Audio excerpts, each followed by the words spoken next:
What's up you guys, it's Ben and welcome back to my channel where we talk about everything there is relating to selling on Amazon.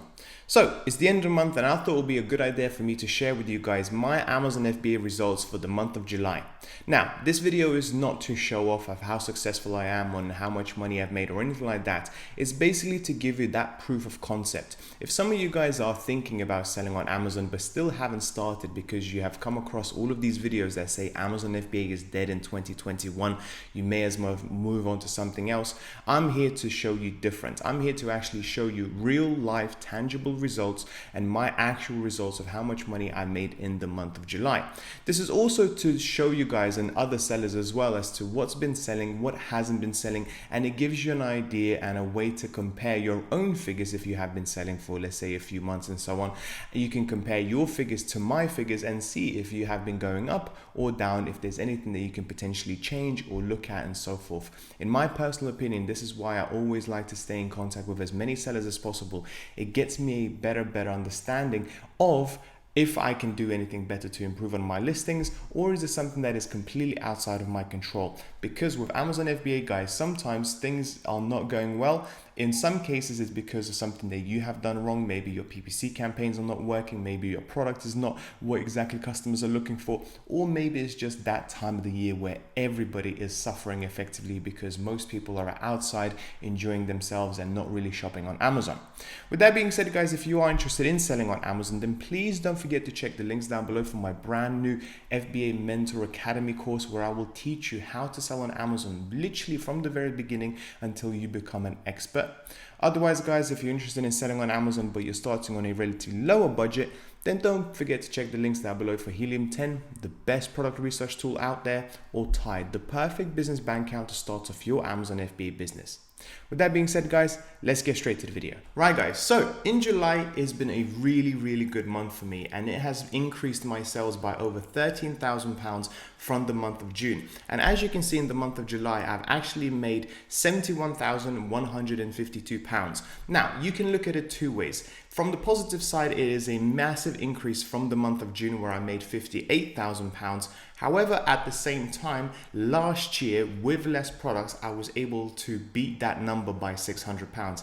And why is that the case? Well, it's really simple. That is because last year around June, July time was when the second lockdown came into place and when a lot of customers were not able to actually buy anything in the high street retail shops and therefore were able to only go online and shop online, which is why we saw a massive increase in sales on pretty much all of our products.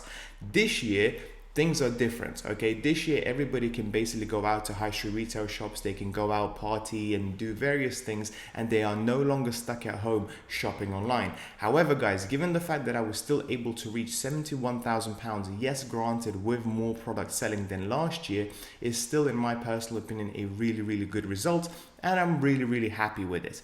Also, guys, what's been selling the most has actually been one category and one category only, and that is beauty, okay? Because so many people are desperate to go outside, clubbing, have fun, go on holidays, go festivals, and so on and so forth. Various beauty-related items have been doing extremely well for us in the month of June as well as July, and I believe will continue to do so in the month of August as well. So if this is something that you are selling at the moment, can potentially consider restocking sooner than you originally thought, and potentially start thinking about increasing the prices as well, because for us, the beauty items that we have been selling, the sales have increased by at least 100 to 150%, and that is a massive jump, and I believe this is one of the main reasons why the sales went from the average of around 55, 58, 64 all the way up now to 71. And I also believe that in the month of August it's not going to really be slowing down that much. We're still going to be reaching hopefully around £70,000 in sales. What I also wanted to show you guys, and this is where we actually have to go into the reports a little bit deeper, okay? We need to know a little bit more, not just look at the sales figures and that's it. We need to know how many page views have there been, how many sessions have there been, and so on and so forth. But the main thing that I wanted to show you guys, the main thing and most important thing that the metric that I always look at the most is actually the unit session percentage. And what is that? basically it actually tells me how many customers click on my listing and then actually make the purchasing decision. Okay, and in this case, the most easiest way of looking at it is by simply if you get 100 customers looking at your listing, effectively 27 of them will be buying one of my products, and that is a really positive and a good sign, because in most cases people actually struggle going above 20%. And if your listings and if your unit session percentage is under 20%, guys, then after checking the business reports, think about changing a couple of things. Maybe you need to change the title, maybe you need to change the pictures, maybe you need to change the pricing or something like that. Ideally, a good, well converting product should be above 20%. In some cases, it can be even as high as 30 and 40%, especially if that product is in demand and there's not that many sellers at the particular moment in time. What I also want to see is, of course, page views as well as sessions, and as you can see, that has gone up tremendously too. It's gone up from 20 to 24,000, so there's been 4,000 extra views this month, as well as increase in sessions too. Now, what I also wanted to show you, just one more thing as well. Let me just move me here.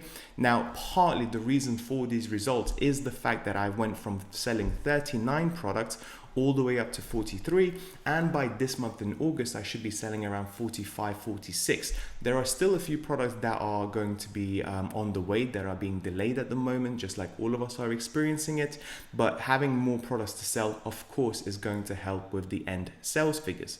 Okay, let me just move me back here. And then one more thing that I wanted to show you guys as well is that for the last 2 years, we are now approaching £1.3 million in sales. So this is the data for over the last 2 years that I'm really happy with. And guys, like I said before, I literally started this business 3 years ago, and I've been reinvesting literally every penny that I could make from the profits back into the business for the first 2 years.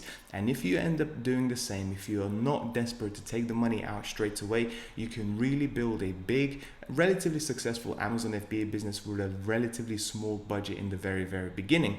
Like me, I started off with £1,200 and built up to now selling 43, 45 products.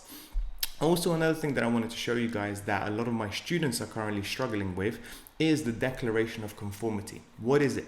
Basically, this is something that the Amazon is going to be asking you to provide in order for you to sell toys towards Q3 and Q4. As you guys probably already know, Q3 and Q4 is going to be really busy for toys and games because Christmas is approaching. People and parents are wanting to buy their children various toys and games, and therefore Amazon wants to add a few obstacles in our way in order to flush out all the illegitimate sellers and so on and so forth. And therefore, declaration of conformity, basically what it is that it's a document, it's a legal binding document that you have to create, stating that you are responsible and make sure that your product complies with all of the relevant regulations in regards to toy safety. And a lot of my students recently have had really bad time basically getting this document together because Amazon will simply reject it if something is missing. Okay, and I kept on going backwards and forwards until I finally figured it out, and I made a video on how to upload it and so on and so forth. But in today's video, I just wanted to show you what regulations you actually need to put on this document if you ever come across exactly the same problem as I did. And you most likely will if you decide to sell in toys and games in the next couple of months. And just to show you guys, it's we here, I took out my company name and the details and the address. Here you have to say your actual product name as well as the UPC code. Now what I want you to pay attention to is these are the regulations that you need to basically abide by. These are the EN regulations. And then of course the date of issue, the place of issue, i.e. your address again, signed by you, and you also have to say what your position is at the business, of course with the signature, and that's it. Okay, so this is what you need to be aware of, guys, because if Amazon, you buy a product, toys and games, you start selling it on Amazon, and then all of a sudden within a few weeks Amazon is actually going to restrict you from selling that toys and games, you need to get this sorted as quickly as possible, because toys and games are going to be selling extremely well in Q3, Q4. This has happened last year, the year before, and I'm pretty sure it's going to be happening in the future as well. Also, last thing that I wanted to speak to you about today, guys, is the storage limit. Okay, now this is something that's been a big pain in my ass over the last few months because they kept on going down and down and down, and that resulted me into getting more and more storage units at my local storage facility. Basically, I started off with 1 storage unit and now I have 5 of them. And now all of a sudden, now that my sell-through has gone up and now that I've started selling a little bit more volume, Amazon decided to increase my storage volume all the way up from 8,000 a couple of weeks ago, all the way up now to 10,880 units. And it is a little bit frustrating because I actually have all of these storage units that I paid for well in advance for the rest of the year effectively. And now Amazon is happy to take on more of my products. So it's a little bit frustrating, but at the same time, I much rather have this availability. So if I have any new products, I can send them straight away without waiting, as opposed to actually me having to wait to sell some of these products off. So then I can actually send the new inventory. So make sure if you are already selling on Amazon, check out what is your maximum inventory allowed into Amazon. A lot of people, a lot of new beginners completely forget about this metric. And then once they actually buy the product, they realize they can't actually send all of the inventory into Amazon straight away, and therefore they're stuck with quite a few boxes either at their house, in their bathrooms, in their garages, or whatever. With that being said, guys, that's pretty much it for today's video. I really hope you found it useful. If you did, please don't forget to like and subscribe. Check out the courses down below, and I'll speak to you soon. Bye bye.